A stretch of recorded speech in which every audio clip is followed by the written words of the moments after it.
Alya hides her feelings, episode number 9. And in thinking about this episode, we just got done watching it. Again, Queen Bee Alya returns once again this week.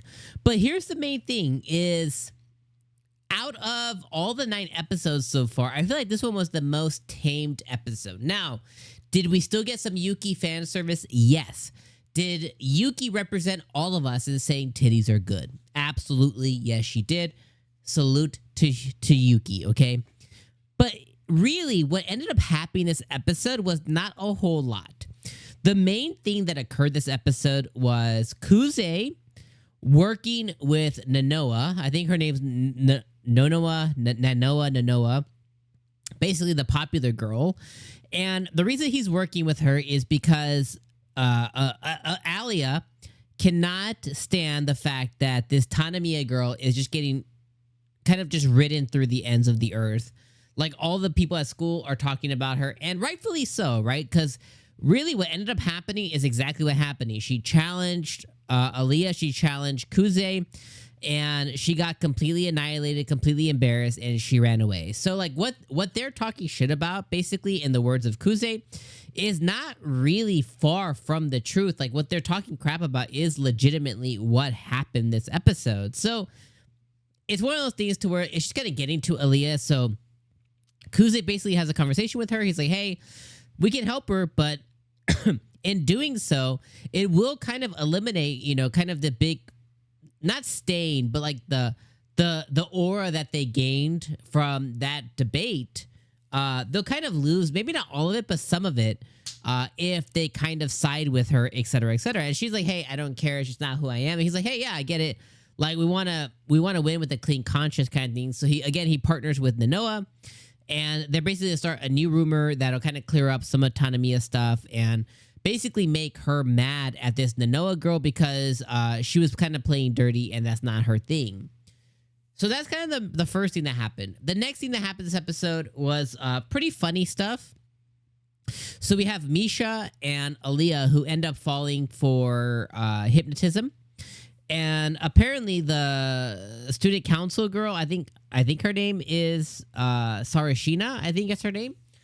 She confiscated a book that was all about hypnotism, and they decide to try it. So Masha really wants to try it, and she gets 𝐒𝐚𝐧𝐽𝐸 to try the book and stuff, and her and Alya do it. They get undressed, and we get some cool fan service there. 𝐒𝐚𝐧𝐽𝐸 gets a little bit in trouble. But overall, it was a really, really funny moment. Outside of those two things occurring, the only other thing that occurred is just more insight into the house life of the Suo family, Yuki's family, and her poor mom, by the way. Like, her poor mom was not only probably cheated on by her husband, but also, like, left by her husband or whatever, you know, occurred at the end of the episode. But then also, you know, is being controlled by her dad. And we get to see Yuki interacting with her grandpa, and that's a whole thing that occurred this episode. So just, we got more insight into Yuki's home life on that side of the coin. And apparently, you know, 𝐒𝐚𝐧𝐽𝐸 was born with too much power, too much responsibility. He was Spider-Man. So again, silly stuff. I'm not really... I think on the anime, I've kind of expressed to you guys before, that's the plight of the show for me is... I just think the home thing, the divorce stuff, I think it's just silly. Nobody cares that much. No grandpa cares that his kid's in student council that much or whatever. So, yeah. So anyways, episode number 8 of Alya Sometimes Hides Her Feelings was really good.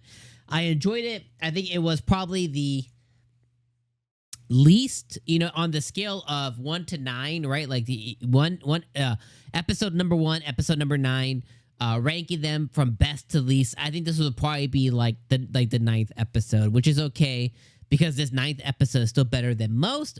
But the reality is this was just a fine episode, really just setting us up for Tanamiya's revival, or kind of like her next thing that's coming, like, you know, kind of like, you know, the Alya and 𝐒𝐚𝐧𝐽𝐸 and Nanoa saving her, and it kind of setting us up for what's going to come next, you know, really. So anyways, this episode was fine. It was a good episode. I enjoyed it. I got a kick out of the hypnotism stuff. I thought that was really cool. And of course, I'm never going to complain about a little extra spicy fan service. So yeah, that was all I had to say this episode. Let me know your guys' thoughts in the comments down below. And as always, my friends, I'll see you guys next week. All right. Peace out, my friends.